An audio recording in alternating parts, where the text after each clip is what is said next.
ஆண்டவராகிய இயேசுவின் நாமத்திலே இரண்டாவது ஆராதனைக்கு வந்திருக்க உங்கள் யாவரையும் வாழ்த்துகிறேன். கர்த்தர் உங்களை ஆஸ்வதிக்க இரக்கமுள்ளவராக இருக்கிறார். ஹல்லேலூயா. நம்ம இந்த வாரத்தில் பார்க்குற அருமையான தேவ செய்தி என்னென்னா, நமக்கு ஆண்டவர் ஆவிக்குரிய ஸ்லாக்கியங்களை கொடுத்துருக்கிறார். எத்தனை பேர் உணர்றீங்க? ஹல்லேலூயா. ஸ்லாக்கியம்னா என்ன? ஸ்லாக்கியம்னா என்ன? ஹல்லேலூயா. ஸ்லாக்கியம்னா என்ன? வீடு, காரு, உங்களுக்கு நல்ல வேலை, நல்ல பிஸ்னஸ்ஸு, இதெல்லாம் ஊழியம், இதெல்லாம் ஸ்லாக்கியங்கள். இது எல்லாருக்கும் கொடுக்குறாரு. எல்லாருக்கும் வீடு கொடுக்குறாரு. இல்லை எதிர் வீட்டுக்காரங்க கூட 4 வீடு கட்டியிருக்கான், 3 மாடி கட்டியிருக்கான். ஆனால் கடவுள் கொடுக்குற, தேவன் கொடுக்குற ஆசீர்வாதம் என்ன ஆசீர்வாதம்னா, ஆண்டவர் பூமிக்குரிய ஆசீர்வாதம், பரலோகத்துக்கு அவர் ஸ்லாக்கியங்களை கர்த்தர் கொடுக்குறார். ஆபிரகாமுக்கு என்ன சொன்னார்? நீ வானத்து நட்சத்திரங்கள் கறக்கிற பேர். அப்போ பூமி தாங்கக்கூடாத அளவுக்கு அவனை ஆசீர்வதிச்சிடறார் ஆண்டவர். 318 வேலைக்காரங்க இருந்தாங்கன்னா சாதாரணமாக 318 வேலைக்காரங்களுக்கு என்ன பண்ண கூடையே இருந்து அவன் கூட இருந்து போயிட்டு ராஜாக்களை முறியடிக்கிற அளவுக்கு தேவன் என்ன பண்ணுறாரு? அவன் வேலைக்காரர்களை ஒரு யுத்த வீரர்களாக கருத்தை கொடுத்துருக்கிறார். போகிற இடம்லாம் 318 பேரோட போவான். எப்படி இருக்கும் யோசிச்சு பாருங்கள். ஆண்டவர் குழந்தையே கிடையாது, ஆனால் 318 பேரை ஆவிக்குரிய பிள்ளைகளை கர்த்தர் கொடுத்து இருந்தார். வார்த்தைக்கு அவன் கீழ்ப்படுகிறான் பாருங்கள். அதுபோல் ஆண்டவர் செய்வார். அவனுக்கு பூமியிலையும் ஆசீர்வாதம் கொடுக்குறாரு, பரலோகத்திலையும் ஆசீர்வாதம் கொடுக்குறாரு. உலகத்துக்கு கிடைக்காத ஒரு பெரிய ஸ்லாக்கியம் என்னென்னா, உங்களுக்கு பூமிக்குரிய ஆசீர்வாதங்களும் பரலோகத்திற்கு ஆசீர்வாதம் கர்த்தர் தருகிறார். ஹல்லேலூயா. சரி, அந்த ஸ்லாக்கியத்தை என்ன பண்ணுறாங்க? ஏசா என்பவன் இழந்து போய் விடுகிறான். ஏசா என்பவன் பூமிக்குரிய ஆசீர்வாதத்தை மட்டும் பெற்றுக்கொள்கிறான், பரலோகத்தின் ஆசீர்வாதத்தை இழந்து போய் விடுகிறான். அவனை குறித்து தான் சப்ஜெக்டு இந்த 2 வாரமாக. அப்போது ஆண்டவர் பவுல் எழுதும் பொழுது ரொம்ப எழுதுகிறான். ஏசா ஒரு நல்ல அருமையான ஒரு மனுஷனாக இருந்தான். ஆபிரகாமுக்கு பிறகு ஈசாக்குக்கு பிறந்த 2 பிள்ளைகளில் ஒரு பிள்ளையாக இருந்தான். அவன் என்ன செய்கிறான்? அவனுக்கு கிடைச்ச இந்த சேஷ்ட புத்திரபாவனா தலைமை ஸ்தானம், முதப்பிள்ளை என்ற ஸ்தானத்தை அவன் இழந்து போயிடறான். பிறகு போய் கதறி அழுது கேட்குறான், திரும்ப கிடைக்காமல் போயிடுது. அதுபோல் நீங்கள் கடவுள் உங்களுக்கு கொடுத்த அந்த கிருபை, அதாவது என்ன கிரேஸ் இல்லையா, லெகசி ஆஃப் கிரேஸ். முதல்ல பாயிண்ட்டு லெகசி. உங்களுக்கு கர்த்தர் என்ன பண்ணுறாரு? ஆண்டவர் நம்ம வேறு எங்கேயோ இருந்தோம், எதையோ அநேக காரியங்களை நம்ம ஆராதித்து கொண்டிருந்தோம். இப்பொழுது ஆண்டவரை ஆராதிப்பதற்கு ஒரு ஸ்லாக்கியத்தை கர்த்தர் கொடுத்துருக்கிறார். அப்போது பூமிக்குரிய ஆசீர்வாதம், பரலோகத்துக்கு ஆசீர்வாதம் கர்த்தர் வச்சுருக்கிறாரு. அப்போது அந்த கிருபையை அவன் என்ன பண்ணுறான்? ஒரு வேறு முளை தெழும்பி அவன் என்ன பண்ணுறான்? அவன் கெட்டது இல்லாமல் அநேகரை கெடுத்து விடுகிறான். அதுபோல் உங்களுக்கு கொடுத்த நல்ல கிருபையை என்ன பண்ணார்? நீங்கள் இழந்து போகாதீங்க. உங்களுக்கு கொடுத்த கிருபையை இழந்து போகாதீங்கன்னு பவுல் சொல்கிறான். அப்போது ஆண்டவர் உங்களை ஆராதிப்பதற்கு கர்த்தர் என்ன பண்ணுறாரு? உண்மையுள்ள ஒரு கடவுள் வந்தார், மனுஷனுக்காக மரித்தார், பிறகு உயிரோடு கூட எழுந்தார், திரும்ப வரப்போகிறார். அந்த கடவுளை நீங்கள் எழுந்து போகாதீங்க அப்படின்னா ஆண்டவர் எழுதுகிறான். அப்போது ஆண்டவருடைய திட்டங்களுக்கு நிறைவேறுகிறது. 2வது காரியம் சொல்கிறான். அவனுக்கு கர்த்தர் என்ன வச்சுருந்தார்? ஏசாவுக்கு சேஷ்ட புத்திரபாகன முதற் பிறந்தவனுக்கு சில ஆசீர்வாதங்களை கர்த்தர் வச்சுருக்கார். உங்கள் வீட்டில் யாரெல்லாம் நீங்கள் முதற் பிறந்தீங்களோ அந்த பிள்ளைகளுக்கு கர்த்தர் என்ன வச்சுருக்காரு? ஆசீர்வாதங்களை வச்சுருக்கிறாரு. இந்த முதல் பிறந்த பிள்ளை அந்த ஆசீர்வாதங்களை உணராத பொழுது அதை அலட்சியம் பண்ணினா ஆண்டவர் என்ன பண்ணுறாரு? அடுத்த பிள்ளைக்கு கொடுத்து விடுவார். ஹல்லேலூயா. ஒரு 3 பிள்ளை இருக்கோ, 2 பிள்ளை இருக்கோ, எந்த பிள்ளை ஆண்டோட வார்த்தை கீழ்ப்படுதோ அந்த பிள்ளைக்கு கொடுத்து விடுவார். அந்த பிள்ளையோட ஆசீர்வாதம் அப்போது 22 ஆசீர்வாதங்களை நம்ம பார்க்க போகிறோம். 22 ஆசீர்வாதங்களை பார்க்க போகிறோம். பிறகு ஆண்டவர் என்ன பண்ணார்? நம்முடைய சந்ததியை தேவன் ஆசீர்வதிப்பார் என்று அநேக காரியங்களை கர்த்தர் இந்த வசனங்கள் மூலமாக கற்றுத்தருகிறான். சரி, ஒரு வசனத்தை வாசிப்போம். முதல் வசனத்தை நம்ம வாசிக்கும் பொழுது 12 வாசி, அப்புறங்க 16 வாசிங்க, அப்புறம் 17 வாசிங்க. முதல்ல வசனத்தில் நம்ம ஞாபகப்படுத்திக்குவோம். ஒருவனும் தேவனுடைய கிருபையை இழந்து போகாதபடிக்கும். ஒருவனும் தேவனுடைய கிருபையை இழந்து, நம்ம அப்படியே ஆண்டு வர கரங்களை வச்சு சொல்லுங்க. ஆண்டவரே, ஒரு நாளும் நீர் கொடுத்த இந்த கிருபையை, இந்த ஈவை நான் மறந்து போகாதபடிக்கு என்னை தகுதிப்படுத்து சுவாமி அப்படின்னு சொல்லுங்க. யாதொரு கசப்பான வேர் முளைத்தெழும்பி. யாதொரு கசப்பான வேர் முளைத்தெழும்பி. சில பேர் மேலே கசப்பு இருக்கும், அதுக்காக அவங்க சபைக்கு வர மாட்டாங்க. உறவினர்கள் பிரச்சனை பண்ணுவாங்க, அதனால் அந்த பிரச்சனையில் வரமா. சில பேர் என்ன பண்ணுவாங்க? குழந்தை பிறந்து அது வளர்கிற வரையிலும் வரமாட்டாங்க. ஒரு வருஷம் என்னென்ன வளர்ந்துட்டு இருக்குது குழந்தை அப்படின்னு சொல்லுவாங்க. அது மாதிரி ஏதாவது ஒரு காரியம் என்ன பண்ண உங்களை தடுத்து நிறுத்துறோம். தடுத்து நிறுத்தும் போது என்ன நடக்கும்? உங்களுக்கே அதுக்கப்புறம் வர்றதுக்கு பிடிக்காது, கலக்கம் உண்டாக்கி அதன் மூலமாக சர்ச்சுக்கு போனால் என்ன நடக்க போகுது, அது என்ன பண்ணுவார், அதே பாஸ்டர் தான் போன வாரம் மெசேஜ் கொடுத்து அதே பாஸ்டர் 17-20 வருஷமாக அவர் தான் கொடுத்துட்டு இருக்கிறாரு அப்படின்னு என்ன பண்ண கொஞ்சம் கொஞ்சமாக அது குறை சொல்ல ஆரம்பித்து காரணம் மற்றவங்களையும் கெடுக்கு, தீட்டுப்படாதபடிக்கு, அநேக தீட்டுப்படாதபடிக்கு, உங்கள் மூலமாக தேவனுடைய ராஜ்யம் தூஷிக்கப்படாதபடிக்கு அப்படின்னு சொல்லி எழுதலாம். அடுத்தது, ஒருவனும் வேசிக்கள்ளனாகவும் ஒருவரும் வேசிக்கலாம் ஏசாவை போலன்னு எழுதலாம். ஒருவேளை போஜனத்துக்காக தன் சேஷ்ட புத்திர பாகத்தை ஒரு சாப்பாட்டுக்கோசரம் தனக்கு வைத்திருக்கிற சுதந்திரம், தனக்கு வைத்திருக்கிற ஜெனரேஷனல், அதாவது சந்ததியினுடைய ஆசீர்வாதத்தை எழுந்து போகலான்னு எழுதுறான். ஏசாவை போல சீர்கெட்டவனாகவும் இராதபடிக்கும், சீர்கெட்டவனாகவும் இராதபடிக்கு எச்சரிக்கையா இருங்க. நீங்க கொடுத்த கிருபை இழந்து போயிடாதீங்க, அப்புறம் உங்களுக்கு வைத்திருக்கிற ஆசீர்வாதங்களை இழந்து போடாதீங்க, சீர்கெட்டவனா மாறாதீங்க அப்படின்னு சொல்றான். ஏனென்றால் பிற்பாடு அவன் ஆசீர்வாதத்தை சுதந்திரித்துக் கொள்ள விரும்பியும், ஃபர்ஸ்ட் ஒரு ஆண்டவர் உங்களை அழைக்கிறாரு, எல்லாத்தையும் கொடுக்குறாரு, நீங்க ஆண்டவரை விட்டு விலகி போயிட்டீங்கன்னா திரும்ப வந்தா முதல்ல கொடுத்த ஆசீர்வாதங்களை திரும்ப பெற்றுக்கொள்ள முடியாது அப்படி சொல்றான். ஆகாதவன் என்று தள்ளப்பட்டதை அறிவீர்கள், ஆகாதவன் என்று தள்ளப்பட்டதை அறிவீர்கள். அவன் கண்ணீர் விட்டு கவலையோட தேடியும் மனம் மாறுதலை காணாம போனான். அழறாம். அவங்க அப்பாட்ட சொல்றான், அப்பா எனக்கு ஒரு ஆசீர்வாதம் கூட இல்லையாப்பா, எல்லாவற்றையும் நீ யாக்கோபுக்கு கொடுத்துட்டியான்னு எல்லாம் எல்லாத்தையும் வாங்கிட்டு போயிட்டான்ப்பா, என்னால் ஒன்றும் கொடுக்கறதுக்கு ஒன்றுமே இல்லைப்பான்னு கடைசியில் இருந்த கொஞ்சம் மிச்சம் மீதியை அவன் கொடுக்கறத பார்க்க முடிகிறது. ஆக இன்றைக்கு 3 காரியங்களை கடவுள் இன்றையோடு அந்த சப்ஜெக்டை ஆண்டவர் நிறைவு செய்கிறார். 1, தேவன் கொடுத்த கிருபை. கிருபைனா இரக்கம். ஒரு பெரிய பணக்காரன் ஏழைக்கு கொடுக்குற காண்பிக்கிற தயவுக்கு பேர் கிருபைன்னு சொல்லி கொடுத்தேன். 2வது ஒவ்வொரு குடும்பத்திலையும் கர்த்தர் என்ன பண்ணுறாரு, ஒரு குழந்தைய தன்னுடைய குழந்தையாக எடுத்துக்கொள்கிறார். யாருக்கு கெப்பாசிட்டிக்கோ, சில பேருக்கு என்ன பண்ணுவாங்க, மேரேஜ் ஆகிருக்கும், கணவனை இழந்து போயிடுவாங்க, அந்த பிள்ளைகளை அவர்கள் பராமரிப்பார்கள். அவர்கள் அப்படின்னா தேவனுடைய சேஷ்ட புத்திர பாகத்தை பெற்றுக்கொண்டார்கள். இப்போது கணவன் இருப்பான், நிறைய சகோதரர் இருப்பாங்க, 5 பேர் 3 பேர் சகோதரர் இருப்பாங்க. அதில் ஒரு சகோதரன் தான் குடும்பத்தையும் பார்ப்பான், மற்ற 2 சகோதரன் குடும்பத்தையும் பார்ப்பான், அவன் சேஷ்ட புத்திர பாகத்தை பெற்றுக்கொள்கிறான். அல்லேலூயா. அப்போது எந்த பிள்ளை தன்னோடு கூட இருக்கிறவரையும் குடும்பத்தையும் தன்னுடைய உறவினர்களையும் கவனித்துக் கொள்கிறார்களோ அவர்களை தேவன் அதிகமாய் நேசிக்கிறார். அல்லேலூயா. அப்படி என்று வேதாகமும் சொல்லுகிறத பார்க்க முடியுது. 3வது காரியம் என்ன பண்ணா, அவர்களுக்கு ஆவிக்குரிய ஆசீர்வாதங்களும் பூமிக்குரிய ஆசீர்வாதங்களும் கர்த்தர் கொடுக்க இரக்கமுள்ளவராய் இருக்கிறார். அல்லேலூயா. மலைகள் விலகினாலும் பர்வதங்கள் நிலைபெயர்ந்தாலும் கிருபை என்னை விட்டு விலகாது இருக்கும். அப்படிப்பட்ட உங்களோடு கூட பேசுகிற ஒரு கடவுள் இருக்கிறார். எந்த சூழ்நிலை இருந்தாலும் உன்னை அரவணைக்கிற ஒரு ஆண்டவர் உன்னோடு கூட இருக்கிறார்.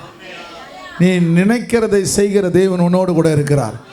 எத்தனை வாழ்க்கையில் அற்புதம் நடந்தாலும் இன்னும் அற்புதங்களை செய்து கொண்டு இருக்கிற தேவன் உங்களோடு கூட இருக்கிறார். எத்தனை பணப்பிரச்சனைகள் இருந்தாலும் உன் பணப்பிரச்சனைகளை கர்த்தர் மேற்கொள்ள உனக்கு திறனை கொடுக்கிற தேவன் உன்னோடு கூட இருக்கிறார். எத்தனை வியாதிகள் இருந்தாலும் உன் வியாதிகளை மாற்றுகிற தேவன் உன்னோடு கூட இருக்கிறார். எத்தனை குடும்ப பிரச்சனை இருந்தாலும் அந்த குடும்ப பிரச்சனையில் வெற்றி நடை போட உன்னை அழைத்து செல்கிற ஒரு தேவன் உன்னோடு கூட இருக்கிறார். பாருங்க, இந்த அருமையான வசனங்களை பார்க்கும் பொழுது இந்த காட் ஆஃப் ஆர்மிஸ்ன்னு போட்டிருக்கு பாருங்க, அவர் உன்னை பாதுகாப்பார். அதுக்கு ஹீப்ரூவில் சபயோத்தின் பேர். சபயோத் உன்னை ஆசீர்வதிப்பார். காட் ஆஃப் சபயோத்னு என்ன அர்த்தம்னா, காட் ஆஃப் ஆர்மிஸ்ன்னு அர்த்தம். இராணுவங்களின் தேவன். இராணுவங்களின் தேவன் என்ன செய்வாரா, உன்னை பாதுகாப்பார், உன்னை வழிநடத்தி செல்வார். அது பேர் சபயோத்துன்னு பேர். ஆண்டவர் சொல்லும், ஆண்டவரே நீர் எனக்கு சபயோத்தாக இருக்கிறதற்காக நன்றி ஆண்டவரே. யெகோவா ஜைரேன்னு சொல்கிற பாருங்க, அதே மாதிரி யெகோவா ஈரேன்னு சொல்கிற பாருங்க, யெகோவா ஷலோம்னு சொல்கிற பாருங்க. இப்படி கடவுள் ஒவ்வொரு அருமையான சூழ்நிலைக்கு தேவன் உங்களை உற்சாகப்படுத்த தேவன் வல்லமை உள்ளவராக இருக்கிறார். சரி, இன்றைக்கு நம்ம பார்க்கும் பொழுது அவன் என்ன செய்கிறான்னு பார்த்தா, அந்த ஆசீர்வாதங்களை அவன் இழந்து போகின்றான். விற்று போட்ட ஏசாவை போல சீர்கட்டவனாக இராதபடிக்கு எச்சரிக்கையாக இருங்கள் என்று சொல்கிறான். இங்கே பார்க்கும் பொழுது 2வது பாகம் லெகசி ஆஃப் பர்த் ரைட் அப்படின்னு போடப்பட்டிருக்குது. அப்போது என்னென்ன, ஆண்டவர் உங்களுக்கு புத்திர சுவாகியாரம்னா ஒரு குடும்பத்தில் கடவுள் ஒருத்தனை தேர்ந்து கொள்கிறார். வசனம் சொல்லுது, பக்தி உள்ளவனை கர்த்தர் தனக்கென்று தேர்ந்தெடுக்கிறார். அப்போ நீங்கள் பக்தி உள்ளவனாக இருந்தால் உங்கள் குடும்பத்தில் கடவுள் என்ன பண்ணுவார்? புத்திர சுவாகரம்னா அந்த குடும்பத்தினுடைய பராமரிப்பு அத்தனையும் கரங்களை கொடுப்பார். அதெல்லாம் எனக்கு வேணாம்ப்பா, நான் நிம்மதியாக இருந்தால் போதாம்ப்பா ஆனால் விட்டுருவார். இல்லை, ஆண்டவரே எனக்கு கொடுத்த அந்த ஆசீர்வாதத்தை நீர் ஆண்டவரே அதை செயல்படுத்த நீர் வல்லமை உள்ளவராக இருக்கிறீன்னு சொன்னால் கர்த்தர் கொடுப்பார். நம்ம 3-5 கவனன் பார்த்தோம் பார்த்தீங்களா? யார் ஒரு பார்த்து நோவாவோட ஆண்டவர் உடன்படிக்கை பண்ணுறாரு. அப்புறம் யார் பண்ணுறாரு? தாவீதோட பண்ணுறாரு. ஆபிரகாமோட பண்ணுறாரு. அப்புறம் மோசையோட பண்ணுறாரு. Very good. அப்புறம் கடைசியில் இயேசு பண்ணுறாரு நம்மளோட. ஹல்லேலூயா. அப்படி ஆண்டவர் என்ன பண்ணுவார்? உங்களுக்கு உடன்படிக்கையை பண்ணி இவ்வளோ பெரிய திட்டங்களை கடவுள் வச்சுருக்கார். சில சமயத்தில் என்ன பண்ண, நம்ம குடும்ப பிரச்சனையே பார்த்துட்டு உட்காந்துருக்கோம். இப்போ யாராவது உதவி செய்வாங்கன்னு பார்த்துருப்போம். போன வாரங்களில் ஒரு நல்ல செய்தியை பிரேக் த்ரூ பிரேயரில் கடவுளை எங்களுக்கு கொடுத்தாரு. ஒன்று, நான் வில்லையும் நம்பேன், நான் பட்டயத்தை நம்பேன், உம்பேலே நான் நம்பிக்கையாக இருப்பேன். I will trust on the Lord. தேவனை நம்புவேன். ஹல்லேலூயா. அவர் கர்த்தர் எனக்காக யுத்தம் செய்வார் அப்படின்னு ஒரு அருமையான செய்தி ஆண்டவர் கொடுத்தார். அதுபோல் ஆண்டவர் சொல்லுங்க, ஆண்டவரே நான் என்னை சுற்றி இருக்கிற சூழ்நிலையை நம்ப மாட்டேன், கர்த்தர் ஒருவரையே நம்புவேன். சொல்லுங்கள், கர்த்தர் ஒருவரையே நம்புவேன். ஹல்லேலூயா. நான் ஒரு காரியத்தை சொல்லிட்டு இருந்தேன். ஒரு இந்த என்னது சிங்கத்துக்கும் மானுக்கும் சில சமயத்தில் என்ன பண்ணும், துரத்திட்டு போவோம். இந்த சிங்கம் மானை துரத்திட்டு போவோம். ஆனால் ஹிஸ்ட்ரியில் பார்த்தா நிறைய முறை மான் தப்பிச்சிரும். இந்த சிங்கம் அவனை பிடிக்கவே முடியாது. ஒரு சில நேரத்தில் மாட்டிக்கும். அப்போது நான் உங்கள்கிட்ட கேட்குறேன், ஏன் மான் எல்லா இடத்துலையும் வெற்றி அடையுது, ஒரு சில நேரத்தில் தான் தோற்று போகுது, எப்படி வெற்றி அடையுதுன்னு கேட்குறேன். என்ன சொல்லுவீங்க நீங்கள்? ஓடும் திறன் அதிகம். Very good. இதுக்கு ஓடும் திறன் இல்லையா? இருக்குது. இதுக்கும் இருக்குது, அதுக்கும் இருக்குது. அது ஸ்பீடாக ஓடுதுன்றீங்க. ஓகே, சரி. அப்புறம் ஸ்பீடாக ஓடுது. ஹல்லேலூயா. இந்த மான் என்ன பண்ணும், சில சமயத்தில் இப்படி மிஸ் ஆகும்னா ஜிக்ஸாகாக ஓடும். ஆனால் கடைசியில் அந்த ஜிக்ஸாகாக ஓடுது கரெக்டாக இது கண்டுபிடிச்சி கரெக்டாக இப்படி வரும்போது கரெக்டாக அட்டாக் பண்ணும். அப்போ தோற்றுறோம். ஆனால் ஒழுங்காக ஓடிச்சுன்னா அது மாட்டவே மாட்டாது. ஒழுங்காக ஓடிச்சுன்னு வச்சிங்களேன், இதால் சொன்ன மாதிரி ஓடி முடிச்சு, ஆனால் ஜெயிச்சிடும். சார் ஏன் ஜெயிக்குதுன்னா, சிங்கம் சாப்பாட்டுக்காக ஓடுது, இதை பிடிச்சா நல்லா தின்னலாம் அப்படின்னு ஓடுது. ஆனால் இந்த மான் எதுக்கு ஓடுதுன்னா தன் உயிருக்காக ஓடுது. உயிருக்காக ஓடுறதுனால இதுவுடைய வேகத்தை பார்க்கலாம், அதோடைய வேகம் அதிகமாகிடும். கடவுள் நமக்கு கொடுத்த ஒரு உயிர், அவருக்காக ஓட வேண்டும். சொல்லுங்க பார்த்தேன், கர்த்தர் தேவன் நமக்கு கொடுத்த இந்த வாழ்க்கையை அவருக்காக ஓட கர்த்தர் என்னை அழைத்திருக்கிறார். ஹல்லேலூயா. நமக்கு எவ்வளோ சாப்பிட்டாலும் திருப்தி இருக்குதா? எவ்வளோ துணி வாங்கலாம் திருப்தி இருக்குதா? எவ்வளோ நகை வாங்கினாலும் திருப்தி இருக்குதா? எவ்வளோ வீடு வாங்கலாம், எதுவுமே திருப்தி இருக்காது. ஆனால் ஆண்டு வட்டம் வந்துச்சுன்னா எதுவும் வாங்கினாலும் ஒரு பெரிய திருப்தியாக கர்த்தர் கொடுப்பார். காட்டு புஷ்பத்தை பாருங்கள் அப்படி சொல்லுவார் ஆண்டவர். நாளை குறித்து நீ கவலைப்படாத, நீ என்னோடு கூட வா, நான் முன்னோக்கி எல்லாவற்றையும் செய்கிறேன்னு சொல்லுவார். அதே போல் கர்த்தர் தேவன் இன்றைக்கு மாத்திரமல்ல, நாளைக்கும் அவன் தேவராக இருக்கிறார். தேவைகளை சந்திக்கிற ஒரு ஆண்டவர் என்னோடு கூட இருக்கிறார். சொல்லுங்கள், தேவைகளை சந்திக்கிற ஒரு ஆண்டவர் என்னோடு கூட இருக்கிறார். நீங்கள் அப்படியே சொல்ல தான் உங்கள் தேவையெல்லாம் பார்த்துலாம், அந்த பனி எப்படி சூரியனை பார்த்து விலகுதோ அதுபோல் பிரச்சனையெல்லாம் கர்த்தர் மாற்றி போட்டுருவார். ஞாயிற்றுக்கிழமை எதுக்கு வர்றது? சார்ஜ் பண்ணுறதுக்கு. எதுக்கு வர்றது? சார்ஜ் பண்ணுறது. இப்போல்லாம் எலக்ட்ரிக் கார் வந்திருக்கு பாருங்க, சார்ஜ் போடலன்னா டப்புன்னு உள்ளே போயிடுது. பார்க்க வேண்டியது சார்ஜ் எவ்வளோ இருக்குன்னு சொல்லி, அதுக்கு தகுந்த மாதிரி தான் ஓட முடியுது. அதுபோல் கர்த்தர் ஒவ்வொரு ஞாயிற்றுக்கிழமையும் உங்களை சார்ஜ் பண்ணுறார். அடுத்த லெவலுக்கு இன்னும் முன்னேறி இன்னும் வேகமாக போகத்தக்கதாக, வெகு தூரம் போகத்தக்கதாக கர்த்தர் உங்களை மாற்றுகிறார். ஒவ்வொரு நாளும் தேவர் ஒவ்வொரு ஞாயிற்றுக்கிழமை உங்களை பரிசுத்தப்படுத்துகிறார். கெட்ட சிந்தனையிலிருந்து, கெட்ட நண்பர்களிலிருந்து கர்த்தர் உங்களை பரிசுத்தப்படுத்துகிறார். மூணாவது காரியம் என்ன செய்கிறார்? கர்த்தர் உங்களை ஆசீர்வதிக்கிறார். தேவனுடைய ஆசீர்வாதங்களை, வாக்கு தத்துவங்களை சொல்ல அந்த வாக்கு தத்துவங்களை கர்த்தர் நீங்கள் பெற்றுக்கொள்கிற. சரி, இந்த வசனங்களை ஆண்டவர் நமக்கு கொடுக்கிறத பார்க்க முடிகிறது. இந்த வசனம் பார்க்கும்பொழுது ஆண்டவருடைய வல்லமையான அபிஷேகத்தை இப்போ பர்த் ரைட்டில் நிறைய காரியங்கள் 1-2 பாத்திரம் அதை பார்க்கும் பொழுது ஆண்டவர் என்ன பண்ணுறாரு, ஆண்டவர் யோசேப்பு கொடுத்துட்றாரு, நமக்கு தெரியுது. ஏசாவுக்கு பதிலாக யாக்கோபு கொடுத்துட்றாரு. அப்போ ஏன் ஆண்டவர் அதை செய்கிறாருன்னு பார்க்கும்போது, தேவன் தன்னுடைய பிள்ளைகளை என்ன செய்கிறாரு, ஆண்டவர் செய்கிறாரு. அவர் என்ன செய்கிறாரு, அவன் என்னுடைய குமாரனாக இருக்கிறான், அவன் என்னுடைய சேஷ்ட புத்திரனாக இருக்கிறான். எக்ஸோடஸ் 4:22 மாத்திரம் போன வாரத்தில் நிறைய. அப்பொழுது நீ பார்வோனோடே சொல்ல வேண்டியது என்னவென்றால், ஒரு ராஜாவை பார்த்து நீ சொல்ல வேண்டியது என்னவென்றால், இஸ்ரவேல் என்னுடைய குமாரன், என் சேஷ்ட புத்திரன். இஸ்ரவேல் என்னுடைய குமாரன், என்னுடைய சேஷ்ட புத்திரன். ஒரு வாதம் மேலே வருது. அந்த வாதம் வந்தவொடனே என்ன பண்ணிருக்கலாம், ஆண்டவர் ஆராதிச்சு தானா அவன் தேசம் அழிஞ்சிருக்காது, அவன் செத்துருக்க மாட்டான், அவன் புள்ள செத்துருக்க மாட்டான். ஏரோதுன்னு ஒரு கிங் இருக்கான் பாருங்க. அந்த ஏரோதுக்கு என்ன பண்ணுறான், முதல்ல ஜான் த பேப்டிஸ்ட் என்ன பண்ணுறான், நீ செய்கிற தப்புன்னு சொல்கிறான். திருந்திருக்கலாம், திருந்தலை. மறுபடியும் கொண்டாந்து ஜெயிலில் போடுறான். அப்பயாவது அவன் சொல்லிகிட்டே இருக்கான், அப்பவும் திருந்தலை. 3வது இயேசு கிறிஸ்து வராரு. ஏரோதார், உன்னை நான் நான் ஆசையாக இருந்தேன், உன்னை பார்த்தேன்னு சொல்கிறான். கடைசியில் என்ன பண்ணுறான், ஏன் முன்னாடி ஒரு அற்புதம் செய்யுன்னு சொல்கிறான். அவரை போய் பார்த்து ஆண்டவர் பார்த்து, ஆண்டவரை பார்த்து போயிட்டு கெஞ்சி கேட்டு, ஐயா அவர் பிரச்சனை இருந்தால் அவர் தீர்த்து வைப்பார், நீ செய்வியா அப்படின்னு கேட்ட செய்வாரா? ஒரு ராஜா கிட்ட போயிட்டு, அதுவும் ராஜாதி ராஜா, அவர் இவனை உருவாக்கின ராஜா, அவர்கிட்ட போய் அவன் தெரியாமல் கேட்குறான். அவர் ஒன்றுமே செய்யலை. கடைசியில் என்ன பண்ணுறான், அந்த அங்கியை அவனுக்கு மாட்டி, இவனுடைய அங்கி அவருக்கு மாட்டி அவனை ஏளனப்படுத்துகிறான். கடைசியில் அவன் வாழ்க்கை ஒன்றுமில்லாமல் முடிந்து விடுகிறது. ஹல்லேலூயா. சில சமயத்தில் கடவுள் நமக்கு தருணங்களை கொடுப்பார், சந்தர்ப்பங்களை கொடுப்பார், ஆண்டவர்கிட்ட வர்றதுக்கு, ஆண்டவரை ஆராதிக்கிறதுக்கு, ஜெபிக்கிறதுக்கு.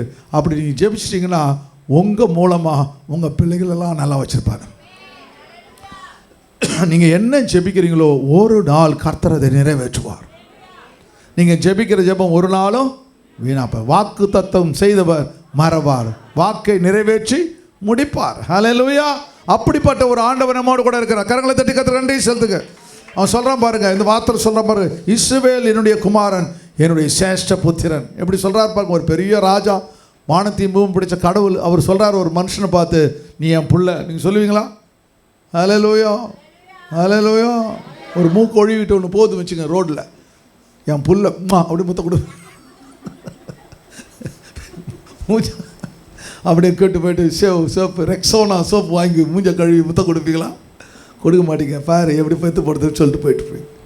ஆனால் கடவுள் உங்களை பார்த்து மூக்கு ஒழுவினாலும் சரி, மூஞ்சி சரியில்லைனாலும் சரி, எப்படி இருந்தாலும் உன்னை பார்த்து சொல்கிறாரு, நீ என்னுடைய குமாரன், நீ என்னுடைய சேஷ்ட புத்திரன். ஹல்லேலூயா. அப்படியே அந்த ஆண்டவருக்கு கையில் தட்டும், நல்ல கரங்கள் தட்டி உற்சாகத்தோடு, ஆண்டவரே நன்றி ஆண்டவரே, நீர் பெரிய தேவன் ஆண்டவரே, ஹல்லேலூயா, நீர் என்னோடு கூட இருக்கிறீர். அப்படி சொல்லுங்க, சொல்லுங்க, வாசிங்க. அதுக்கப்புறம் வாசிங்க. எனக்கு ஆராதனை செய்யும்படி என் குமாரனை அனுப்பிவிடு என்று அனுப்பிவிடு, அவனை விடமாட்டேன் என்பாயாகில் நான் உன்னுடைய குமாரனை சேஷ்ட புத்திரனை சங்கரிப்பேன் என்று கர்த்தர் சொன்னார். எவ்வளோ வைராக்கியம் பாருங்க. நீங்களும் நானும் தேவனை ஆராதிப்பது தேவன் கொடுத்த ஸ்லாக்கியம். ஹல்லேலூயா. அப்போ ஆராதிக்காத, ஆராதனைக்கு விடாத பார்வனை அழிச்சிடுறார். யோசிக்க, நீங்கள் ஆராதனைக்கு வரலாம் என்ன செய்வார்? உங்களுக்கு கொஸ்டின் ஒன்று வைக்கிறேன். ஆராதனைக்கு விடாதவனைய ஆண்டவர் கும்பலாக பாட்டுறார். அப்போ ஆராதனைக்கே நம்ம வரலாம், ரட்சிக்கப்பட்டு அந்த கிருபையை பெற்றுக்கொண்டு பரிசுத்தான அபிஷேகத்தை பெற்று தேவனுடைய ஆலயத்துக்கு வரலன்னா, அப்போ தேடி தேடி பார்த்து எல்லாருக்கும் ஃபோன் பண்ணிகிட்டு இருக்கிறேன். ஒரு சில பேரை வரல, அதெல்லாம் தேடி தேடி பார்த்து. நேற்று நானும் அம்மாவும் காரில் போகும்போது ஒவ்வொன்றா ஃபோன் பண்ணிகிட்டே இருந்தோம். என்னதுங்க அவர் சரி, அவர் அப்புறம் ஆண்டவர் தேவன் அவர்களை கொண்டு வர இரக்கமுள்ளவராக இருக்கிறார். சரி, இங்கே கவனிங்க, ஆண்டுடைய திட்டங்கள் அங்கே செயல்படுகிறத பார்க்க முடிகிறது. அப்போது எபிரேயர் புத்தகம் 2 அது நிறைய வசனம் பியூட்டிஃபுல்லாக இருக்குது அது. ஆனால் டைம் இல்லை.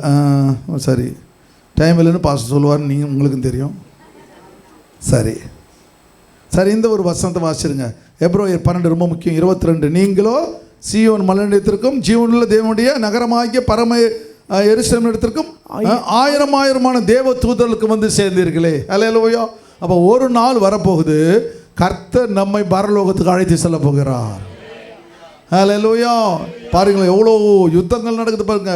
இப்போ ஒரு கட்சி ஆரம்பிச்சிருக்காங்க, காக்ரோச் கட்சின்னு ஆரம்பிச்சிருக்காங்க பாருங்கள். எங்கே பார்த்தாலும் நினச்சி கூட பார்க்கல. அவங்க கடைசியில் பயங்கரமான போராட்டம் பண்ணி ஜெயிச்சிட்டாங்கல. அது எப்படி ஜெயிச்சாங்கன்னே தெரில. அது ஆச்சரியமாக இருக்குது. ஜெயிச்சிட்டாங்க பாருங்கள். இதுவரையில் நடக்காத ஒன்று நடந்து போச்சு.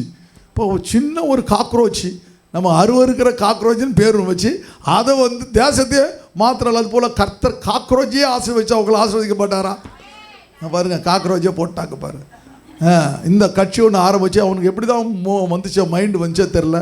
அவன் பாருங்கள் இவ்வளோ பெரிய காரியம் பார்த்தீங்களா. இப்போ ஒரு சாதாரண உலக மனுஷனுக்கே இது நடக்குதுன்னா உங்களுக்கு எனக்கு கர்த்தர் செய்ய மாட்டான். நீங்களும் நானும் வாக்கு தத்தம் பெண்ணப்பட்ட பிள்ளைகள். அல்லேலூயா. ஆண்டவர் இந்த சேஷ்டபுத்திர பாகம்னா கர்த்தர் உங்களை உயர்த்தும் பொழுது அந்த பர்த் ரைட் அவன் இழந்து போயிடுறான். யாக்கோபுக்கு கிடச்சிச்சு. அப்போ எத்தனை ஆசீர்வாதம் யாக்கோபு கிடச்சி? 22 ஆசீர்வாதங்களை யாக்கோபு பெற்றுக்கொள்கிறான். அது யாருக்கு போகணும்? ஏசாவுக்கு போகணும். ஏசாவுக்கு போக வேண்டிய ஆசீர்வாதம் யாருக்கு போயிடுச்சு?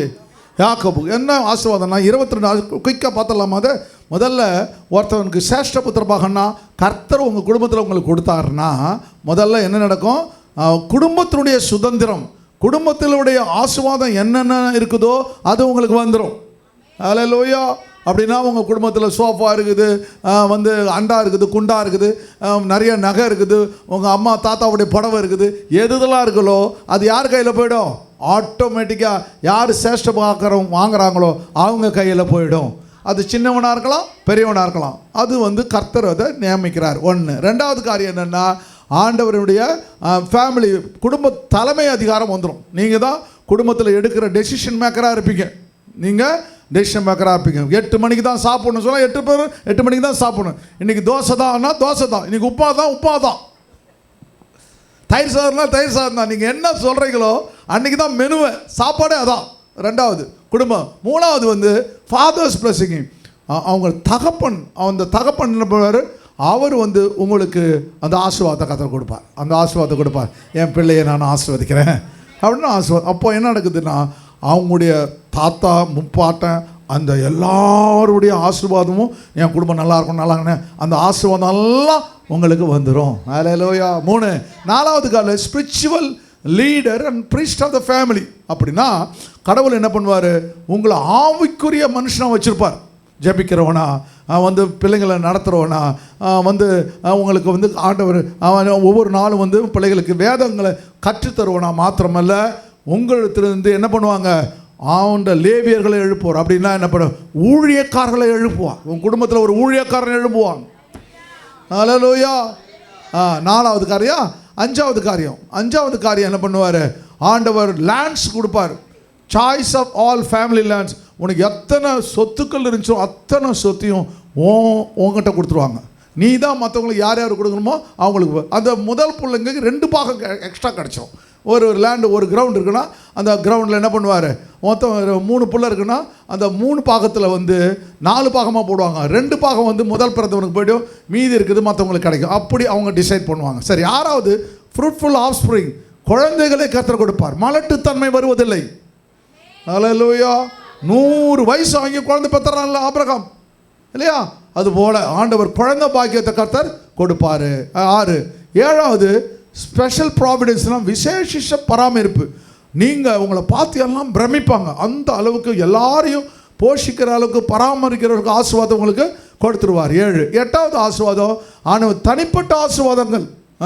உனக்குன்னு ஆண்டவர் தேவன் உன்னுடைய வீடு, உன்னுடைய நிலங்கள், உன்னுடைய காரு, இப்படி எல்லா தனிப்பட்ட ஆசீர்வாதங்களை நீ உயர்ந்திருப்பாய். அல்லேலூயா. 9வது காரியம் கிரேட் நேம். பெரிய நாமமும் புகழும் கிடைக்கும். ஆபிரகாம் பார்த்தீங்களா? ஆபிரகாமின் சந்ததி, ஈசாக்கின் சந்ததி, யாக்கோபின் சந்ததி. எத்தனை வருஷமா? 5000 வருஷமா சொல்கிறான் பாருங்க.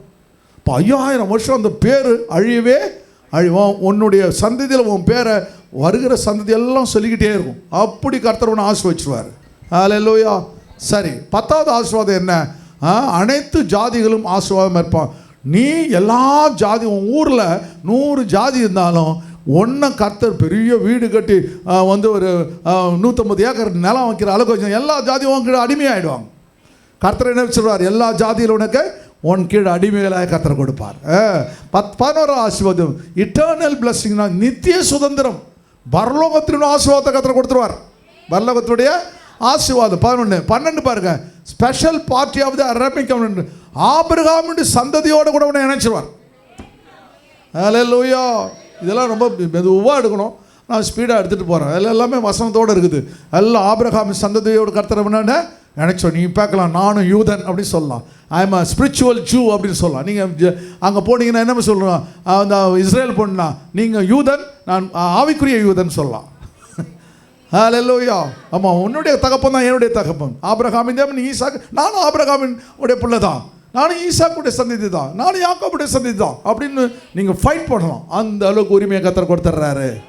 அதான் புதிய உடன்படிக்கை சொல்கிறார். பார்த்தீங்களா, எல்லாரையும் என் ரத்தத்தை கொடுத்து நம்மளை ஆண்டவர் எடுத்துக்கொள்கிறார். சரி, 13வது ஆசீர்வாதம் ஃபாதர் ஆஃப் மெஸ்ஸையா. பார்த்தீங்களா, ஆண்டவரே அந்த சந்ததியில் பிறக்கிறார். நம்மளுக்கு மூத்த சகோதரனாக மாறிடுறார். மூத்த சகோதரனா மாறிடுறார். 13 14வது ஆசீர்வாதம் ஃபாதர் ஆஃப் மெனி நேஷன். உங்கள் ஒரு நாட்டில் மாத்திரமல்ல, எல்லா நாடுகளும் உங்களை தகப்பன் என்று அழைப்பார்கள். இப்போ 225 நாடு இருக்குது. 225 நாடும் ஆபிரகாம் அப்பான்னு கூப்பிட்றாங்க. பார்த்தீங்களா, ஆபிரகாம அப்பான்னு கூப்பிடு. நினச்சி பார்க்க முடியுதா? நினச்சி கூட பார்க்க முடியல. சரி, 15வது ஆசீர்வாதம் king of king, father of kings. அப்போ என்ன பண்ணா, உங்களுடைய சந்ததியிலிருந்து ராஜாக்கள் எழும்புவார். இப்போ சொல்கிறான் பாருங்க, உன்னோட இதில் ராஜாக்கள் எழுதுறாங்க. பார்த்தீங்களா, யாக்கோபுடைய சந்ததியில் ஆண்டவர் என்ன பண்ணுறாரு, தாவீதை எழுப்புறார், உடன்படிக்கை பண்ணுறாரு, சாலமோன் எழுப்புறார். அதுக்கப்புறம் எல்லாம் யூதா கோத்திரம் தான் ஆட்சி செய்து. பார்த்தீங்களா, ஆண்டவுடைய ராஜாக்கள் எழுப்புறாங்க. 16வது ஆசீர்வாதம் இட்டர்னல் நேச்சுரல் சீடு. அப்படின்னா என்னென்னா, உங்களை கர்த்தர் ஒரு விதையாக உபயோகப்படுத்துவார். விதையாக ஒரு இடத்துல ஒரு விதை போட்டால் அதில் நல்ல ஒரு மரமாக செடி விரிச்சு மலமாகி கனிகளை கொடுக்கும். அதுபோல் உங்கள் மூலமாக ஒரு ஆண்டவர் என்ன பண்ண, ஒரு குடும்பத்தை ஒரு ஆலமரமாக மாற்றி ஒரு நல்ல பழமரமாக மாற்றி உங்களுக்கு இருக்க கனிகள் மூலமாக என்ன செய்வார், அடுத்த சந்ததியை ஆசீர்வதிப்பார். உங்கள் தாத்தா யார்ப்பா அப்படின்னு பேர் சொல்லுவாங்க, அப்பா யார்ப்பான்னா பேர் சொல்லுவாங்க. அப்படி ஆண்டவர் மாற்றிடுவார். 16 17 அவரை ஆராதிக்கிற பிள்ளையாக மாத்திர ஜெகோவா த காட், அவர் ஒருவரே மாத்திரமே ஆராதிக்கிற சந்ததியாக உனக்கு கர்த்தர் மாற்றிடுவார்.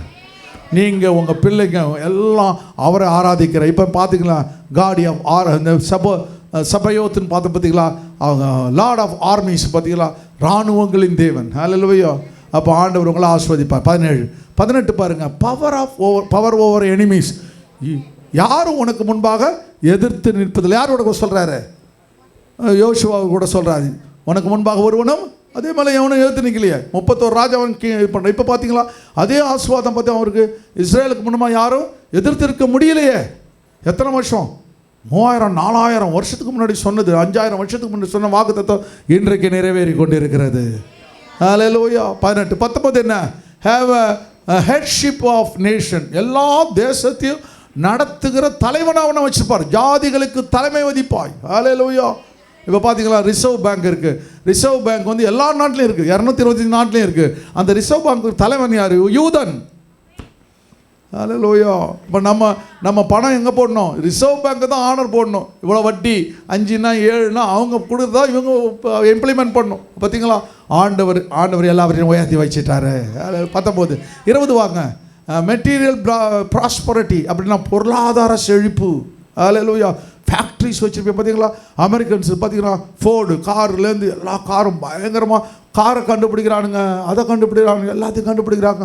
அவனுக்கு எல்லாமே ப்ராஸ்பரிட்டி பயங்கரமாக இருக்குது. பொருளாதார செழிப்பு அதிகமாக இருக்குது பாருங்கள். 20 21 பாருங்கள், spiritual blessings of Abraham, justification of faith. ஆப்ரஹாமின் ஆவிக்குரிய ஆசீர்வாதங்கள். அப்போ ஆவிக்குரிய ஆசீர்வாதம் கர்த்தர் வானத்துடைய நட்சத்திரங்கள், அந்த ஆசீர்வாதத்தில் ஒன் சந்ததி பெற்றுக்கொள்ளும். எல்லாரும் என்ன மரித்தாலும் உயிரோடு கூட எழுந்திருப்பார்கள், பரலோகத்தை சுதந்திரிப்பார்கள். அப்படி ஒரு ஆசீர்வாதத்தை கர்த்தர் கொடுத்துறார். 21 22 பாருங்க, கர்ஸ் அப்பான் அனிமேஸ். உங்களை எதிர்த்து நிற்பவர்கள் சபிக்கப்படுவார்கள். ஹல்லேலூயா. இவ்வளோ ஆசீர்வாதங்கள், 22 ஆசீர்வாதங்களை கர்த்தர் நமக்கு நம்முடைய கரங்களை தட்டி கர்த்தருக்கு நன்றி செலுத்துமா. எபிரேயர் 12:17 பாருங்க. ஏனென்றால் பிற்பாடு அவன் ஆசீர்வாதத்தை சுதந்திரித்துக் கொள்ள விரும்பியும் ஆகாதவன் என்று தள்ளப்பட்டதை அறிவீர்கள். அவன் கண்ணீர் விட்டு கவலையோடு தேடியும் மனம் மாறுதலை காணாமற் போனான். இப்போ வாசிங்க 27ஆம் அதிகாரத்தில் 31ஆம் வசனத்தை வாசிங்க. அவனும் ருசியுள்ள பதார்த்தங்களை சமைத்து தன் தகப்பன் அண்டைக்கு கொண்டு வந்து தகப்பனை நோக்கி, உம்முடைய ஆத்துமா என்னை ஆசீர்வதிக்கும்படி என் தகப்பனார் எழுந்திருந்து உம்முடைய குமாரனாகிய நான் வேட்டையாடி கொண்டு வந்ததை புசிப்பாராக என்றான். அப்பொழுது அவன் தகப்பனாகிய ஈசாக்கு, நீ யாரான்னு கேட்குறான். என்னாச்சு? முன்னாடியே வந்து ஆசீர்வாதத்தை என்ன பண்ணிடுறான், யாக்கோபுட்டு கொடுத்துட்றான். அப்போ ரெண்டாவது வந்து நீ யாருன்னு கேட்குறான். அதற்கு அவன், நான் உமது மூத்த மகனாகிய ஏசா என்றான். அப்பொழுது ஈசாக்கு மிகவும் பிரமித்து நடுங்கி, வேட்டையாடி எனக்கு கொண்டு வந்தானே அவன் யார்? நீ வரும் முன்னே அவை எல்லாவற்றிலும் நான் புசித்து அவனை ஆசீர்வதித்தேனே, அவன் ஆசீர்வதிக்கப்பட்டவனாகவும் இருப்பான் என்றான். ஏசா தன் தகப்பனுடைய வார்த்தைகளை கேட்டவுடனே மிகவும் மனம் கசந்து உரத்த சத்தமிட்டு அலறி தன் தகப்பனை நோக்கி, என் தகப்பனே, என்னையும் ஆசீர்வதியும் என்றான். எவ்வளோ பெரிய பயங்கரமான காரியம்! அப்போ அந்த சேஷ்டபுத்திர பாகம் எவ்வளோ வேல்யூபுள் பாருங்க. பயங்கரமான ஆசீர்வாதம் நிறைந்தது. பிள்ளைகளில் கர்த்தர் வந்து யாருக்கு அந்த அந்த ஆசீர்வாதத்தை வச்சுக்காரோ அவர்கள் என்ன பண்ணுவாங்க, குடும்பத்தை எல்லாம் தனக்குன்னு வாழ மாட்டாங்க. என் குடும்பம், என் புள்ள, என் பொண்டாட்டி அப்படின்னு வாழ மாட்டாங்க. அவங்க என்ன பண்ணுவாங்க, மற்றவர்கள் எல்லாரையும் பராமரிப்பார்கள். ஹல்லேலூயா.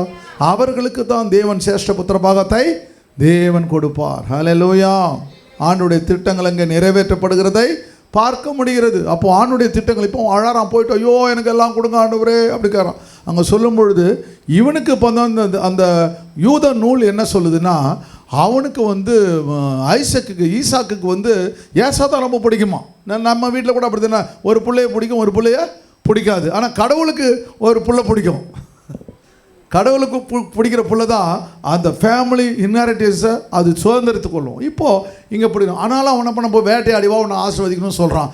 அதுக்கு முன்னாடி என்ன பண்ணுறாரு, அவன் வந்து போகும்பொழுது கர்த்தர் என்ன பண்ணுறாராம், அவனோட ஈசாக்கோட வந்து பேசுகிறாராம். பேசிட்டு, நீ வந்து அவனை ஆசீர்வதிக்கிறது இல்லை, நீ யாக்கோபை ஆசீர்வதிக்க வேண்டும். அவனுக்கு ஆசைலாம் தனக்கு பிடிச்ச பிள்ளைய ஆரம்பிச்சுக்கணும். ஆனால் கடவுளுக்கு வந்து அவனுக்கு பிடிக்கல. யாரை பிடிக்குது? யாக்கோபை பிடிக்கிறது.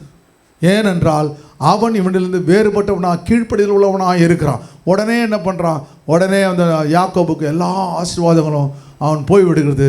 கடைசியிலையும் வந்து மனம் கசிந்து அழுகிறான். ஹல்லேலூயா. கடைசி வரையிலையும் அந்த ஆசீர்வாதத்தை ஏசாவால் பெற்றுக்கொள்ள. அதுபோல் கர்த்தர் உங்களுக்கு சுதந்திரத்தை வச்சுருக்கிற ஆசீர்வாதங்களை நீங்கள் இழந்து போகவே கூடாது. வீட்டிலையே உட்காந்து இருப்பேன், சர்ச்சுக்கு வந்து தான் கடவுளை ஆசீர்வதிப்பாரா? வீட்டில் ஆசீர்வதிக்க மாட்டாரா? வைப்பார். அதில் இப்படி கிழ நியாயம் பேசுகிற ஆளுங்களாம் இருக்குது. ஹல்லேலூயா.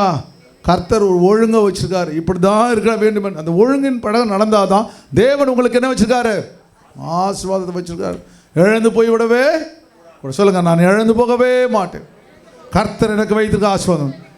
நாம் சில சமயத்தில் இழந்து கஷ்டப்படுவோம். நீங்கள் ஒழுங்காக இருந்தீங்கன்னா உங்கள் பிள்ளைங்க வாழ்க்கையெல்லாம் ஆசீர்வாதமாக இருக்கும். ஹல்லேலூயா. உங்கள் வாழ்க்கை தான் முடிஞ்சு போச்சு, அடுத்து பிள்ளை வாழ்க்கை நல்லா இருக்கணும்ல. அதுக்கு ஆண்டவர் உங்களோடு கூட இருக்க வேண்டும். கர்த்தர் உங்களோடு கூட குடும்பத்தை எல்லாம் ஆசீர்வதிப்பார். நினைத்து பார்க்காத ஆசீர்வாதங்களை உங்கள் குடும்பம் சுதந்திரிக்கும். நீங்கள் எதெல்லாம் இழந்து போடுங்க, உங்கள் பிள்ளைகள் எல்லாவற்றையும் கொண்டு வருவார்கள். அப்படி ஒரு ஆசீர்வாதத்தை கர்த்தர் கொடுப்பார். ஹல்லேலூயா.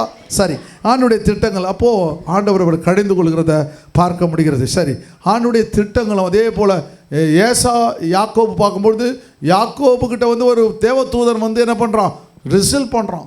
ரிசீல் பண்ணவனை என்ன பண்ணுறான், யாக்கோபு அவனை மேற்கொண்டு விடுகிறான். அவங்க நூல் என்ன சொல்லுதுன்னா, அது வந்து தேவதூதன் வந்து யார் தெரியுமா, அது வந்து ஏசாவுடைய தேவதூதன். ஒவ்வொரு மனுஷனுக்கும் ஒரு தேவதூதனை கடவுள் வச்சுக்காரான்.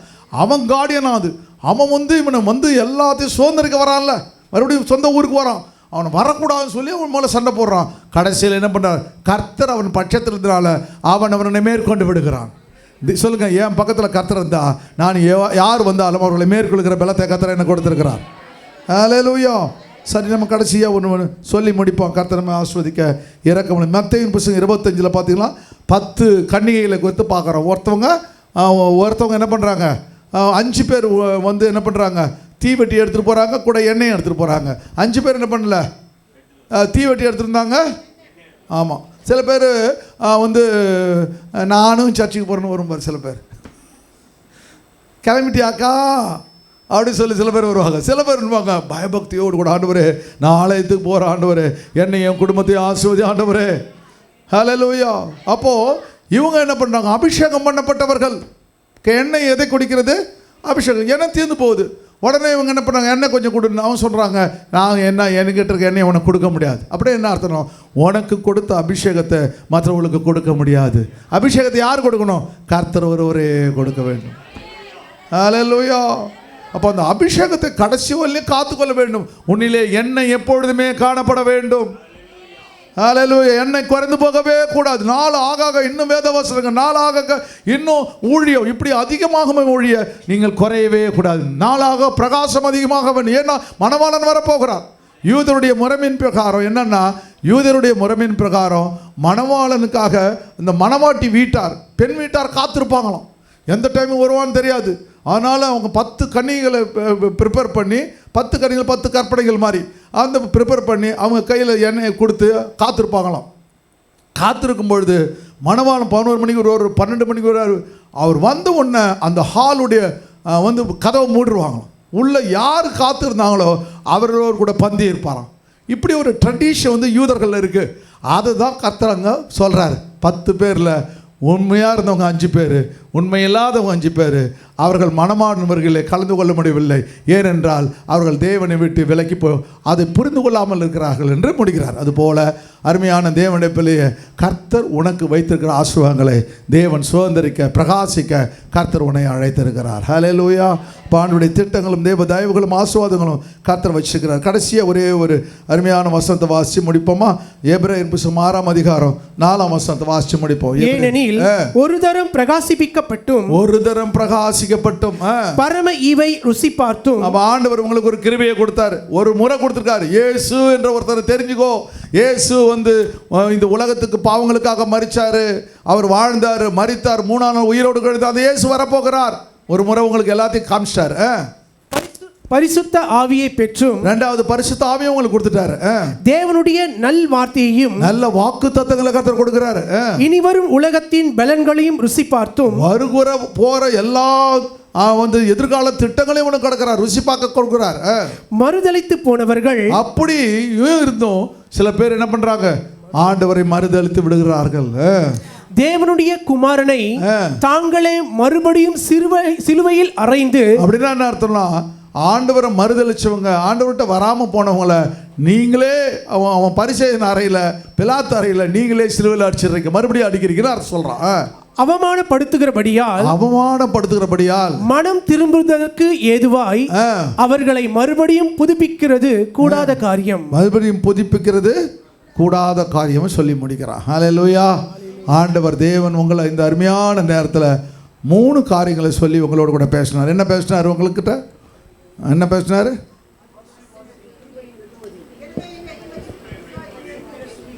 தேவன் கொடுத்த கிருபையை இழந்து போகக்கூடாது. ரொம்ப சிம்பிளாக, தேவன் கொடுத்த கிருபையை இழந்து போக. 2வது, தேவன் கொடுத்த புத்திர சுவாரத்தின் ஆவி, அந்த ஆசீர்வாதத்தை இழந்து போகக்கூடாது. 3வது என்ன செய்யக்கூடாது? தேவனுடைய ஆவிக்குரிய ஆசீர்வாதங்களை இழந்து போகக்கூடாது. ஹல்லேலூயா.